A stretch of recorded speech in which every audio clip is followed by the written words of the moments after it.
No sign of Albara yet. Maybe he stood you up.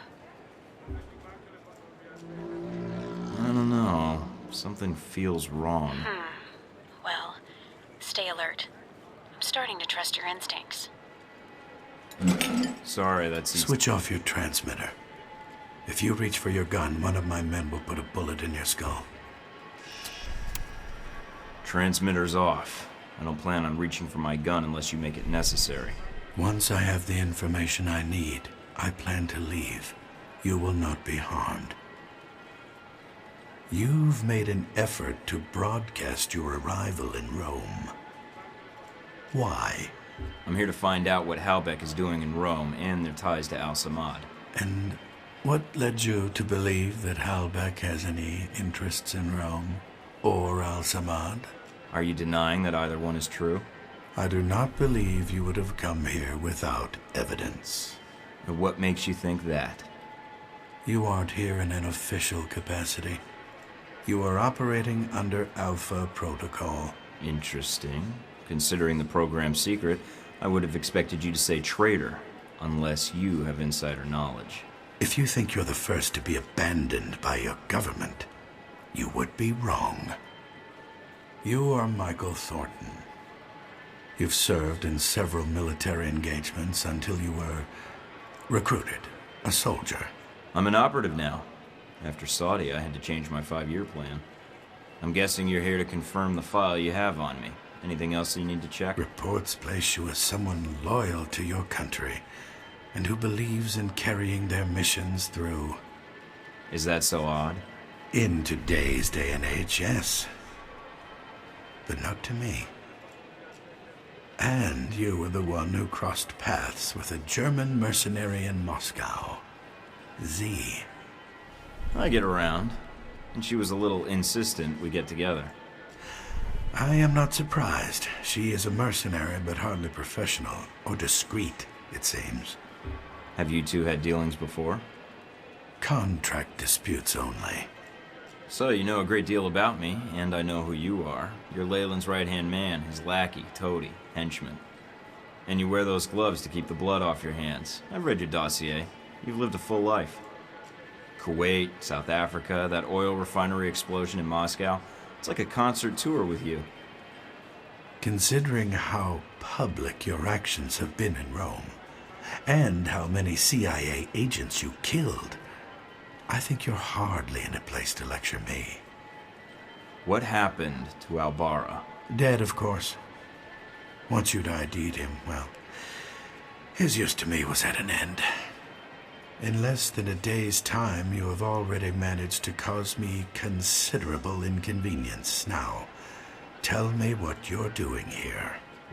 I was tracking down a lead, and it looks like I've found it. I see. So you thought all you had to do was wait and we would speak. Interesting. What I don't understand, though, is why we're talking at all, unless keeping me alive is important for some reason. I have orders, and I am a cautious person. So am I, and I think we have room to negotiate. No, I am not authorized to make deals. Besides, I believe you have nowhere to go for help. In that situation, it is a rare man who goes to his enemy's door. So, yes, this is a social call. A warning. You have proven yourself capable, but pursuing this course of action will not serve you any longer. Go underground, hide, but stay out of our way. Or else what? Or people you care about will start to die. We know you've been in contact with one of your fellow agents. That contact will die if you persist, and then we will kill you. Those are your terms. Allow you to carry out your mission, and I stay out of the way. Yes. You realize I would be betraying my country. Yes, and that does not change my terms. I understand your feelings, and I encourage you to set them aside. So we're done here. I leave Rome, leave you to your plan, and that's it. Yes. What you do next is up to you, but there are only two immediate choices. Leave, you live. Stay, you die. You don't seem like the corporate stooge type. In fact, you seem like someone who doesn't take orders at all, especially from someone like Leyland. Are you questioning my loyalty? I am, but not in the way you think. I've read your dossier. From where I'm standing, it doesn't seem like Halbeck's any better than the governments that you've served with. In fact, they're like a government unto themselves, and if you think for a second that they give a rat's ass about their employees, then you're twice the fool. Do you seriously think they wouldn't leave you out to dry if they had to? Your attention to detail and history borders on obsessive. You may live through this after all. Leave Rome. If we see each other again, it will be the last time.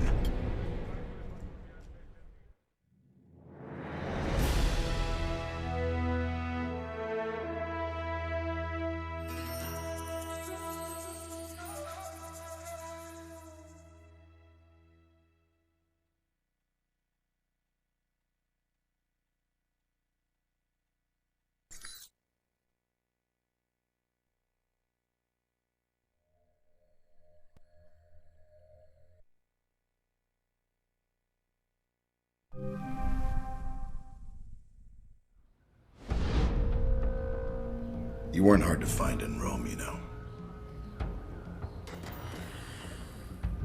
After that debacle at the CIA listening post, finding you was easy. I wanted you to find me. Of course you did. And that's when you and Mr. Marberg met up and had lunch. When we talked, he had a lot to say about Halbeck and some suggestions about my involvement with your corporation. Really? I can rarely get 3 words from the man. Well, feel free to have him threaten you whenever you get tired of listening to yourself. I'd be curious to hear more, and your first impression of Mr. Marberg. What did you discuss? Nothing important, just you. He described you as a man of your word. Patriotic, I believe, also came into the conversation. But Mr. Marberg was not always the best judge of character. Nor does he instill much loyalty in employees. Speaking of which, this woman entered the picture not long after your meeting with Marberg. She was in our office in Rome. Madison, I believe. Yes. I always wondered, did you ever regret getting her into this? It wasn't my choice. Oh, Mike. In the end, it was.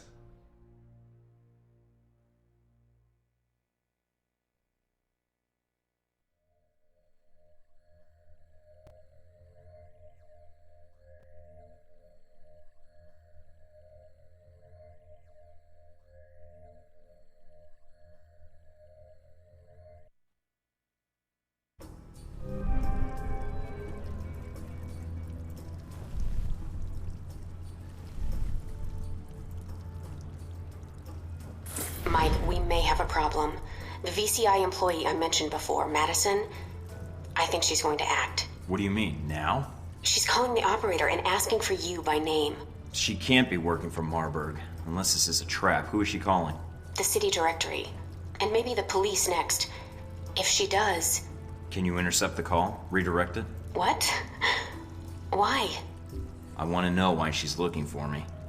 Okay, let me patch her through. Operator? Miss St. James? Hello? Yes, is this the operator? No, Miss St. James. This is Michael Thornton. Oh, thank God. Mr. Thornton, please, you have to listen to me. I don't believe we've met before. How do you know my name and why are you calling? I have reason to believe your life is in danger. I know it sounds crazy, but... You don't say. I don't want to discuss the details over the phone. This line may be tapped. She is a sharp one. But it's important I speak to you immediately. Is there someplace we can meet? Of course. I'll send you the address of a local restaurant. All right. I still have to hail a cab. I'll have one sent to your cross streets. Oh, okay. I'll see you soon, Miss St. James.